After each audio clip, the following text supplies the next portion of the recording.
Si pour certains sachants, la violence en bande organisée de jeunes, communément appelée microbes, serait née dans les sous-quartiers de la commune d'Atekoubé, elle s'est de toute évidence profondément enracinée dans la commune d'Abobo avant de s'étendre graduellement aux communes voisines d'Adjamé et Yopougon. Ce phénomène semble même s'être récemment recomposé par le changement du mode opératoire. Les groupes de jeunes privilégiant l'attaque des concessions d'habitation aux premières heures du jour.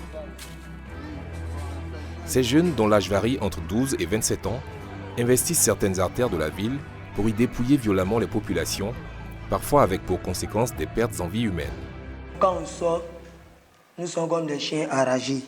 On est obligé à voler, à faire tout, n'importe quelle chose pour gagner l'argent. Prendre un couteau, piquer quelqu'un, c'est pas tout le monde peut faire ça. Mais nous, on peut te faire coucher, on te gorger. Et puis on a un gros cœur de ça. Puis on dort, on se réveille. Des actions de diverses natures ont été tentées au niveau communautaire en vue d'éradiquer ce phénomène. Cependant, fort est de constater sa persistance. Faudrait-il repenser les réponses qui y sont apportées? Les solutions proposées correspondent-elles aux réalités du terrain?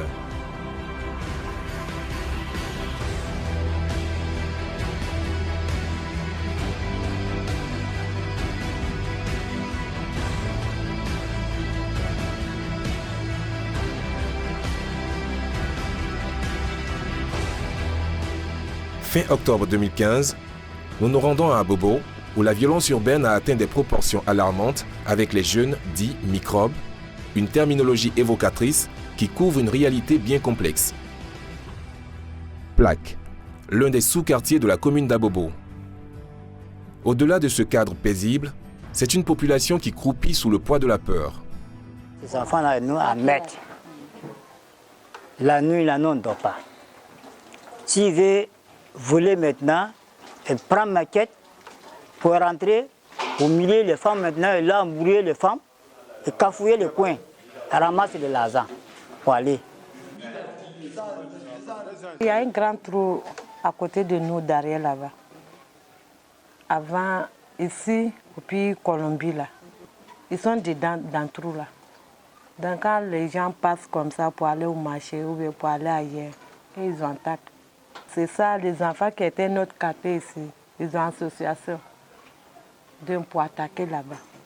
C'est à cause de ça maintenant, il y a compte à rendu notre quartier des enfants là, et puis les enfants de Colombie là-bas. Le jour où les microbes sont venus nous attaquer dans le quartier, nous on s'est défendus, on les a fait sortir. Voilà, on était allés faire sortir, non. Les gendarmeries sont venus. C'est à cause d'eux-mêmes, nous on a fui. Maintenant ils sont venus, les microbes là même. Et nous avons vu, on était à fuir, non. Mais la gendarmerie a quitté derrière nous. Au bout d'un temps, on est à défendre nos quartiers.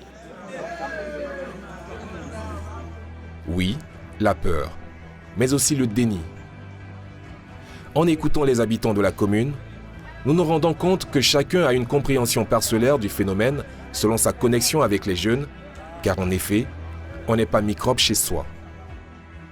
Les microbes dont on parle, nous les connaissons bel et bien.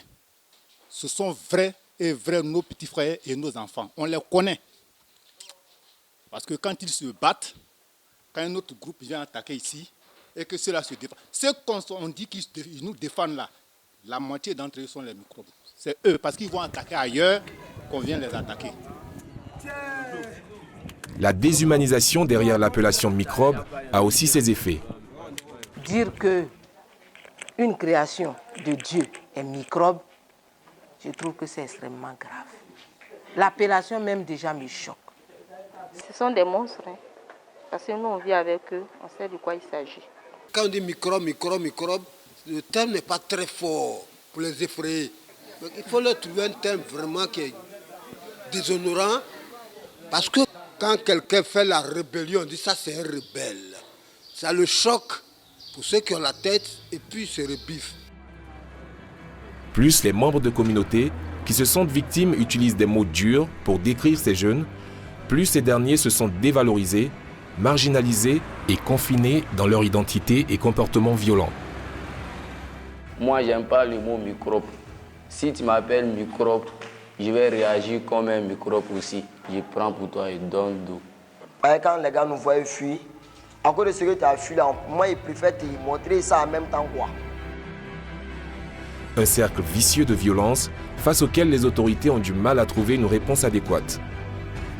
Se sentant alors exposées et abandonnées, les communautés, à leur tour, s'organisent autour d'actions d'autodéfense, perpétuant ainsi le cycle.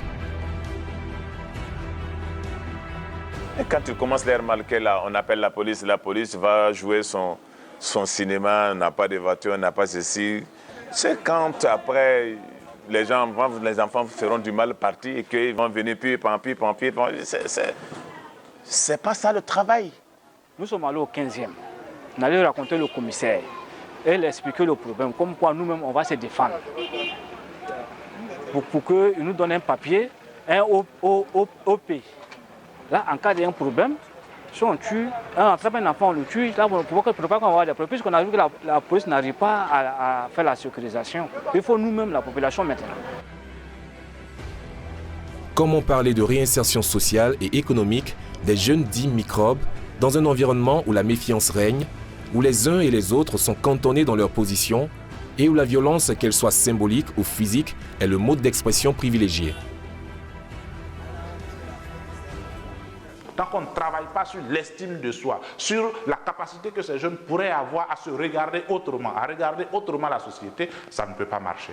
Donc ça, c'est un élément qui pour nous est fondamental et sur lequel on pense que tous les autres acteurs devaient pouvoir tirer de la graine, donc s'appuyer pour que leurs initiatives ne soient pas que des initiatives sectorielles, mais ce soient des initiatives intégrées dans lesquelles la dimension psychosociale, la dimension économique, la dimension affective, toutes ces dimensions qui composent ces enfants soient touchées. Parce qu'en fait, le phénomène des microbes, ce n'est pas seulement que des enfants sont en conflit, en tension avec la loi, mais ils sont même en tension avec eux-mêmes, en tension avec toute la société ivoirienne. Il est de l'intérêt et du devoir même de nous, habitants plaques, de les appuyer. On veut trouver une solution à quelque chose et on ne veut pas admettre la réalité. Il faut qu'on admette la réalité, qu'on les connaît et qu'on est prêt à parler avec eux. Je dis et je répète, la police ne peut pas anéantir cela. C'est le dialogue